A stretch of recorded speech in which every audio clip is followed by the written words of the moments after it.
So anyway, Adi Yoga is a system in which traditional yoga is already incorporated, and according to me, traditional yoga as well as Ayurveda has certain um, deficiencies, discrepancies and deficiencies also.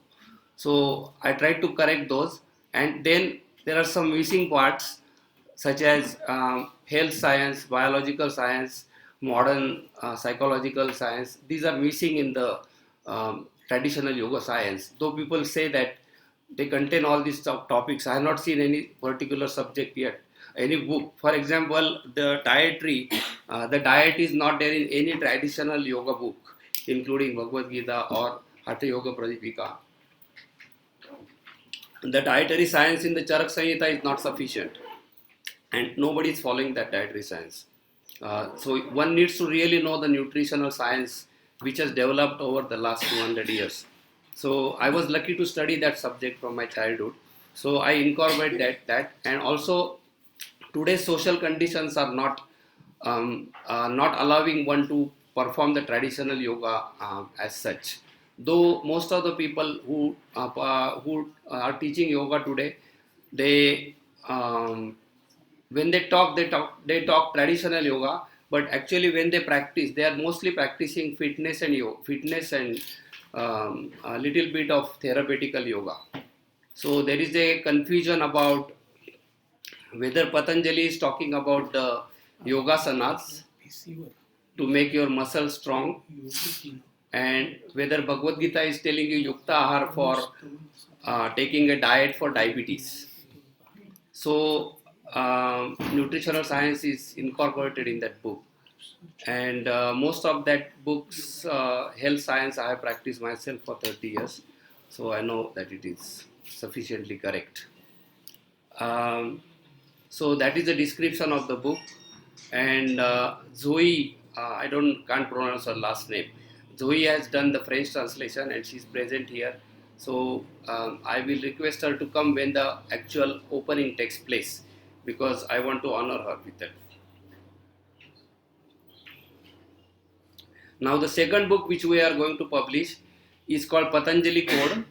I have studied Patanjali Code sufficient enough to make a critique on it, and I want to thank Dr. Gokhale, because all those thoughts were already in my mind, and I happened to attend his lecture. I think it was 2 years ago or 1 year ago, and I found that he has got similar ideas. And later, when I went to California, I taught my last Patanjali course, and when I taught that, I taught it in a different way than what I used to do in the past. And there were some students who had studied Patanjali before. One of them is Nancy Anderson. Her name is on the back of my book. She told me that she had studied that subject many times before, but that's the first time she understood that subject clearly. So she was driving me, and then we decided that I write a book on it. And I wrote that book and I sent it to Dr. Gokhale and Aklujkar and one more 2-3 persons for review. But I think all of them were busy that time. Only one person, Dr. Kopadekar, he is IAS officer and he has written 30 books on philosophy. He is a real scholar, there is no question. So he sent me the review and he said, yes, we must publish that book. So I published the first version of Patanjali Code in e-book form, and it was immediately sold. I decided that I'll print only 10 copies at a time. This is the first time I printed 20 copies. So in Patanjali Code, what I had done is, according to me, the Patanjali Yoga Sutras there is no question that it is a great work, because otherwise it will not last so long. But many yoga teachers, they believe that Patanjali Yoga Sutras is a complete book on yoga, which is not true. There are many things missing in that book, and the arrangement of the book is extremely confusing, and that is why there are thousands of commentaries who talk differently about it. And uh, 90% or more of the commentaries on Patanjali are written by people who do not know Sanskrit language, such as many people who interpret Patanjali because they do exercises, and they write that Patanjali is talking about exercises. such as halasan, like that. What he says, tasmin sati shwasa prashwasa yor gati vicheda pranayama. That means that you do a steady and comfortable headstand, and after that you do the pranayam. That is not possible.